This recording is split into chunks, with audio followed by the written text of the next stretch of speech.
Salam sejahtera dan salam jumpa lagi untuk Anda sekalian, dimanapun Anda berada. Dalam inspirasi kitab suci, kembali kita berjumpa untuk merenungkan bacaan. Acuan permenungan kita hari ini dari Injil Matius bab 18 ayat 21 sampai dengan bab 19 ayat 1. Saudara-saudari yang terkasih, pada kesempatan ini saya mau mengarahkan kita untuk merenungkan arti sebuah pengampunan dalam kehidupan. Sebelum saya menghantar kita untuk merenung lebih jauh, ada beberapa pernyataan menarik tentang pengampunan. Mungkin setiap kita pernah membaca atau menemukan pernyataan-pernyataan tentang pengampunan. Ada begitu banyak. Namun ada beberapa pernyataan yang menarik tentang pengampunan yang boleh kita simak pada kesempatan ini. Pernyataan-pernyataan itu demikian. Ada yang mengatakan bahwa pengampunan itu atribut bagi mereka yang kuat. Orang yang kuat itu adalah orang yang punya keberanian untuk mengampuni. Ada yang mengatakan pengampunan itu berarti mengarahkan kehidupan untuk sebuah masa depan yang lebih baik. Kalau orang tidak mengampuni, berarti orang masih diam atau mapan dalam kehidupan masa lalunya. Pengampunan yang berikut, bahwa pengampunan itu adalah pembebasan akan sebuah hukuman atau dosa. Dan ada yang mengatakan pengampunan itu keabadian. Saya tertarik dengan pernyataan pengampunan itu adalah keabadian. Pertanyaan kita, mengapa pengampunan itu keabadian?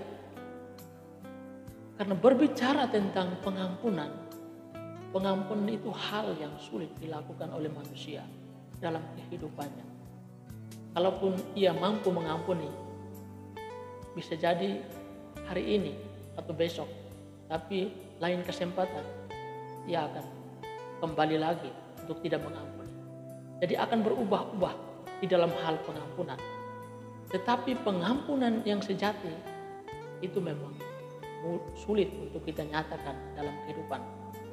Karena itu berbicara tentang pengampunan itu keabadian identik dengan Allah. Pengampunan itu adalah karakter Allah. Sehingga dikatakan pengampunan itu keabadian.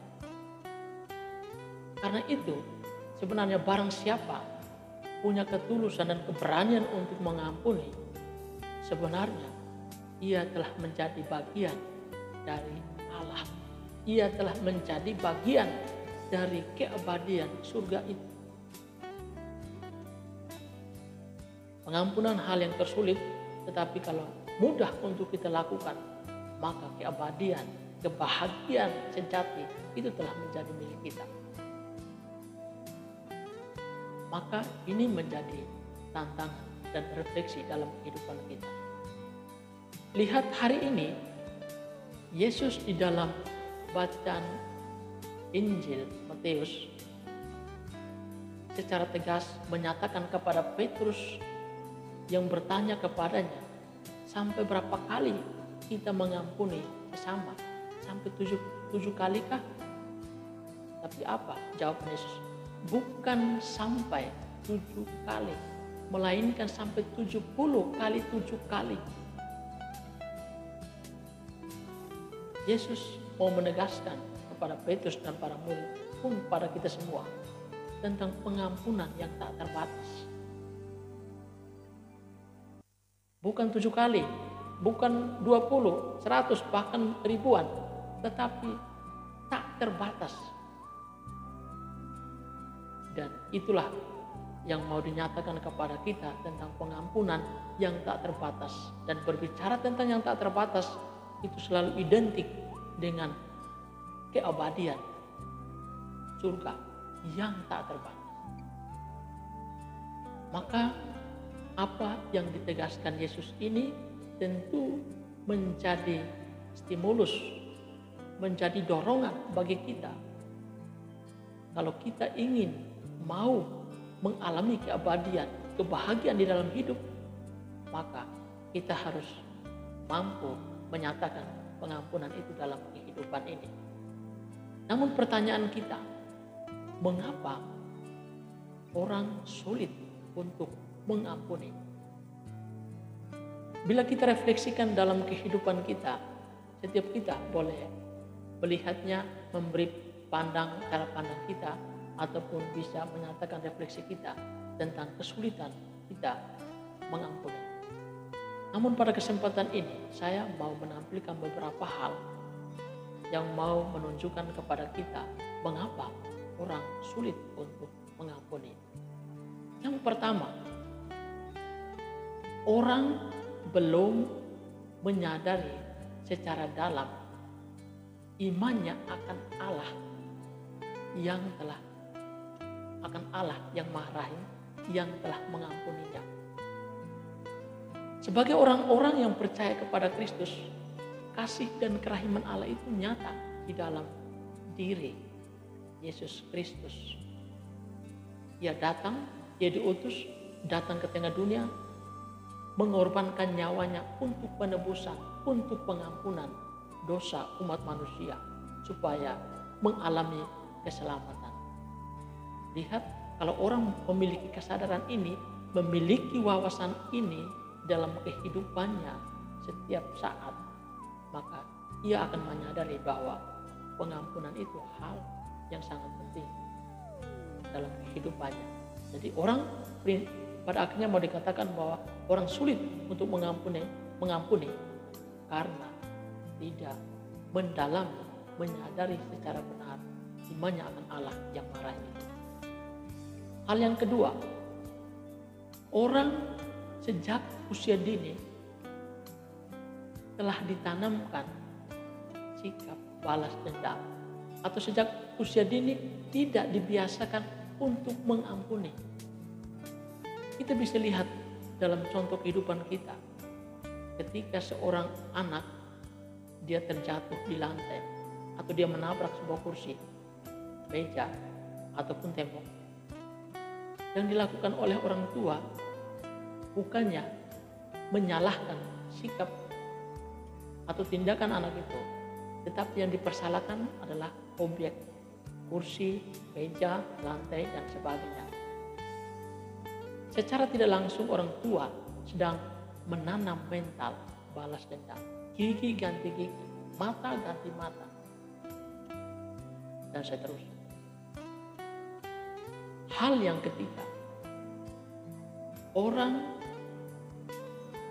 tidak memiliki kerendahan hati untuk mengakui kekurangan, kelemahan, atau kerapuhan dari orang lain. Kepada kita dalam hal ini sebenarnya kita digugah juga untuk menyadari bahwa kita juga memiliki kelemahan. Maka sebenarnya kita pun harus menyadari, mengakui kelemahan orang lain. Dan pengampunan itu adalah tanda kita mengakui kelemahan, kekurangan orang lain. Tapi yang terjadi bahwa orang belum memiliki kerendahan hati untuk mengakui kekurangan orang lain.